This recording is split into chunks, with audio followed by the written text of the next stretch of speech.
find the right Welcome back to another video, guys. Today we are on the business table because we want to talk business.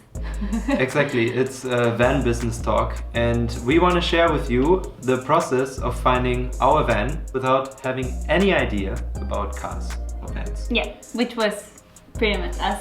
That was us, pretty much. So when we decided to convert a van, of course you need a van for that, so we had to find one, and we had absolutely no ideas, and it's a very intimidating and exciting process as well.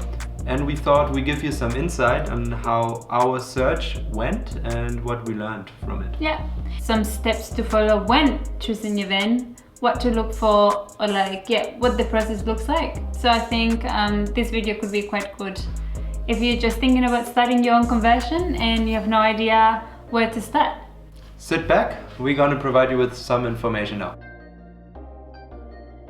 The biggest obstacle for converting a van or to start the journey is actually to get the van. Yeah. Which took us quite some time. You have to have a clear idea of what you want. So the first thing you need to know and think about and have a clear idea is how much space do you need? How much space do you want in your van? How many people actually? Is it going to be solo van lifer? Is it going to be a couple? Are you taking your dogs or babies? Are you a grand family with 10 members? Yeah, exactly. Maybe you need a bus and not a van? Yeah, exactly. But actually, yeah, how much space do you need? How many people are going to be living in this space? This is already going to give you...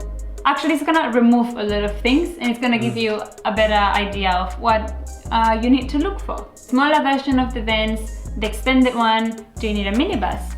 Do you need a schoolie? Is it smart enough for you? Yeah. If you do decide to get a smaller van, obviously the living space is going to be a bit smaller, but it's going to be easier to drive around cities. Especially parking. Yeah. That's going to be a huge deal if you want to travel to a lot of different cities. Yeah.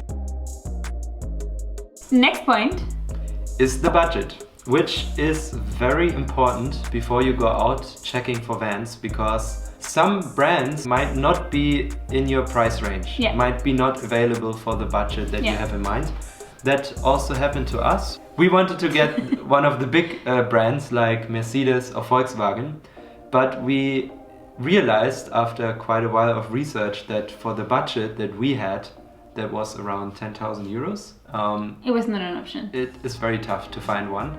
At least a decent one that is not completely driven down already or is in a good condition. For example, we went for Fiat Ducato, and we were also looking for Renault, I think, and Citroën. And at some point you have to realize, okay, this is my budget. Do I rather go with a shittier, cooler brand, or do I want to get a better vehicle in a different brand? Yeah, you know, exactly. So just don't get really fixated with it has to be a Sprinter or a Volkswagen just because of the brand. I think that the car is going to be the base. This is going to be the important thing. Exactly, and always keep in mind you're creating a space to create memories in there, and it doesn't matter which brand is on the outside of the vans. Next point is defining the function of your van. Are you going to be a full-time van lifer, or just going to use it on the weekends and for holidays? What is the purpose of the function of your van? This is an important thing to define because it's going to help you also with the size, and it's going to help you with the kind of vehicle you're going to need, with the layout, etc, etc. So I think having this idea clear is going to make your life much easier. Exactly, and all that steps we did beforehand in our little working book. So we looked for layouts, what sizes do they have available, because if you're, for example, a very tall person, you might need a high van. We made a list with the different brands and the different options, so length and height. And then we selected the ones that made sense for us. So Fiat Ducato L2 height 383.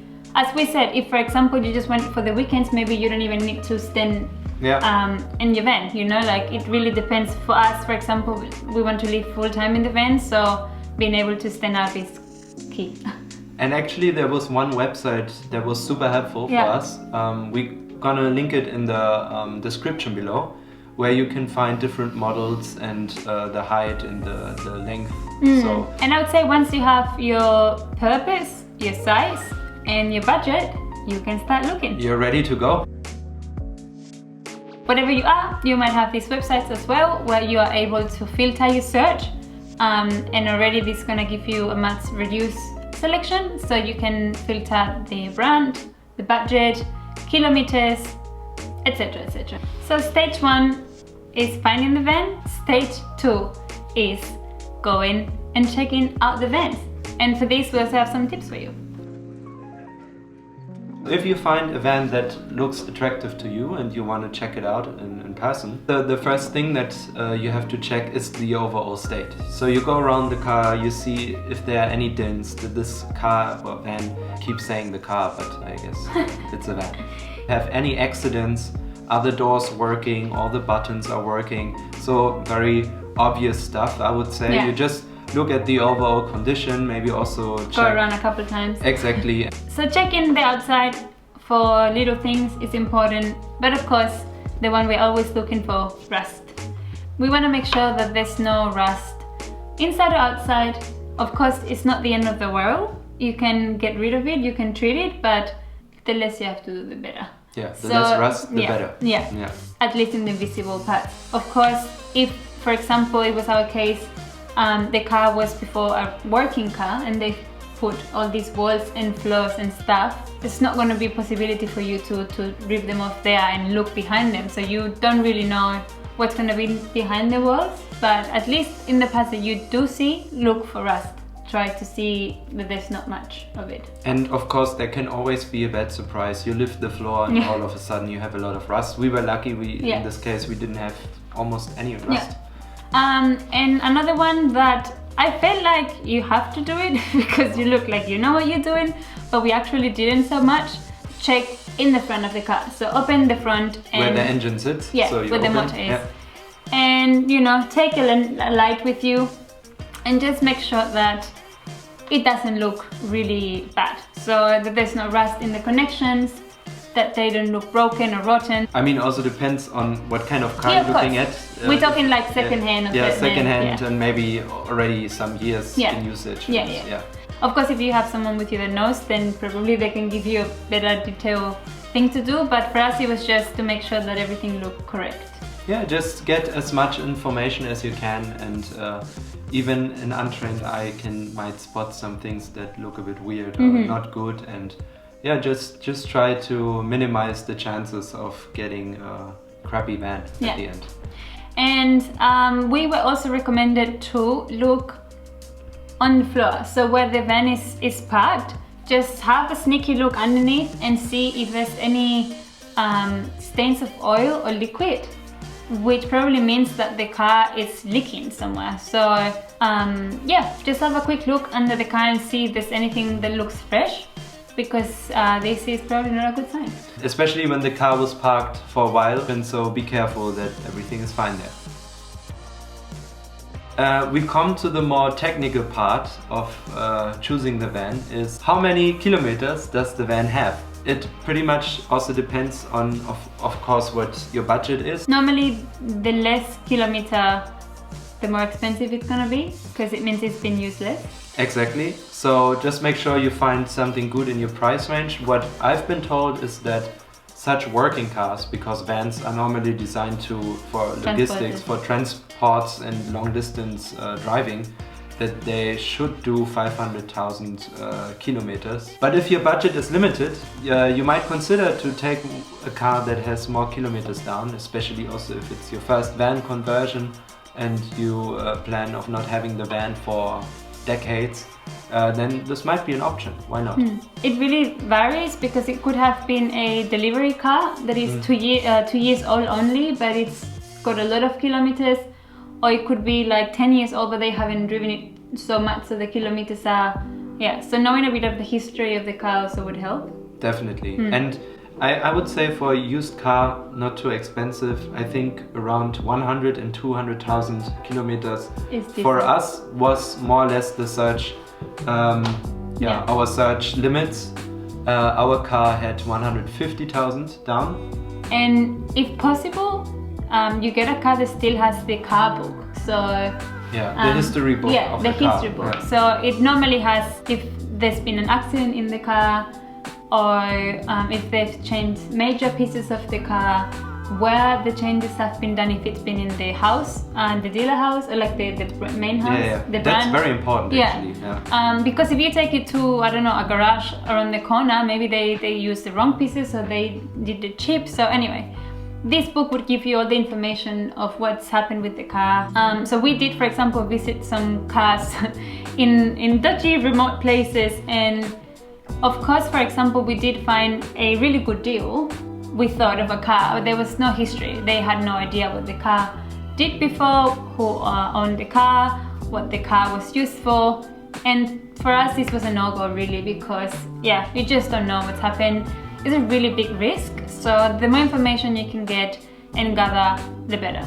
Talking about dodgy places, I just want to tell the story. We went to that very remote dodgy place where we looked at a crafter. I think it was around 7,000 euros, and it had like, I think it was 100,000 down. It was like super cheap, and we were like, wow, that's a good deal. And we went there, as Sandra said, no history of the book. And then we actually went to the van, we opened the doors, and then there were wasps flying at us. We were like, what is happening here? As soon as you opened the door, it fell on the ground, the nest. It was a nest, and actually, I don't know how long this car was been sitting there at this car dealer, you can call it. This place was like full of pieces and burned down cars, and you know, when we got there, we were a bit like, alright. And I think they also just took cash payments. Yeah, the little light inside of us, the little voices, they were like, maybe no. Yeah. And as we said before, the more eyes, the better. So ask friends, family members that maybe know about cars and get them there. And if you don't know anyone, there's absolutely no shame in hiring someone to check out the van for you. And I would highly recommend, or we would highly recommend you to invest this couple of extra euros or dollars or pounds, wherever you are, and get a very professional opinion if you're getting serious about getting a van. We did this. For the first viewings, we called one of my family members that is in the business and just did a video chat and showed him around.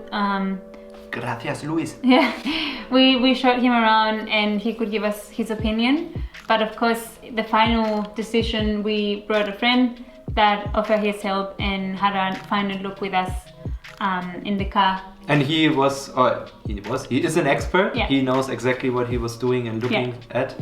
And he also said, no expert can give you 100% warranty that the car is 100% okay. The only thing is that those people, of course, they have the knowledge, they have the experience, and they can spot much easier some weak spots in the car.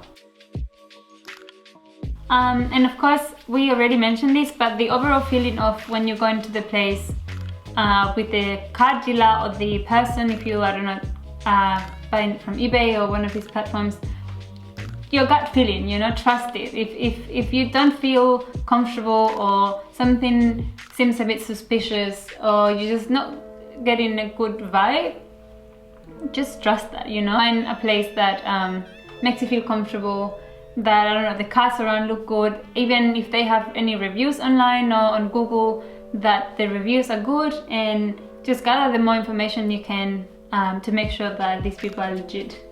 And I think also in the process of finding your van, you will go to many car dealers. I think Parker was probably the 10th or 11th, which is what I heard from other people. It was actually quite quick already.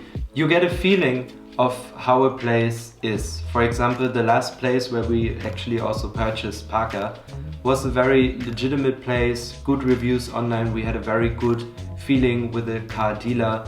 We also got a warranty for 1 year on the major parts, so we were quite sure that we had a good support there, and it was no dodgy business, and the car history was there, everything. So. I mean, of course, if you're buying this from a person, you won't be able to get a warranty of a year, but if you do buy the car from a dealership or from a car dealer, try to get as much as you can from them, like some sort of warranty if they offer. That's awesome. It will just make you feel a bit more secure, I guess, and like a bit more confident. Don't get too emotionally attached to the van. we know, because we've been there, it's such an exciting feeling and such an exciting idea to convert a van, and you want to start immediately. But don't make hasty decisions. Don't let this excitement blind you, because there might be tempting offers that you want to take because you want to start converting. But always keep in mind that you make informed decisions. And even if you think, oh, this van, it has to be this van, maybe it turns out it's not the right van, and then have the strength to say, no, it's not the right van, and go on and look for another one. Don't get too excited too quick. Exactly. Just calm down, sleep over it, and... Yeah, that's very important. Sleep over it, and don't do decisions on a rush on the spot. Yeah. You should never do that. No. And also be aware it takes time. We were actively searching for 4 months. It can be frustrating after time because you still haven't found your van. And what we can just say, keep looking, just keep the vision in mind that you want to convert it, that you want to travel with it, that you want to have a nice time in your van. And this is it, guys. We hope this helps you finding the perfect van for you. Let us know if you do. We would love to hear that you found your perfect van. Any tips and tricks that we didn't mention, leave in the comment section below for all the future people, for all future van lifers who want to get a van. And if you enjoyed this video and you found it helpful, please like the video and subscribe to our channel, because we're gonna be on the road very soon. Big events, people, and see you on the road. I didn't realize I did it. You just did it. Huh? No, it's like, okay, does she stop? Huh?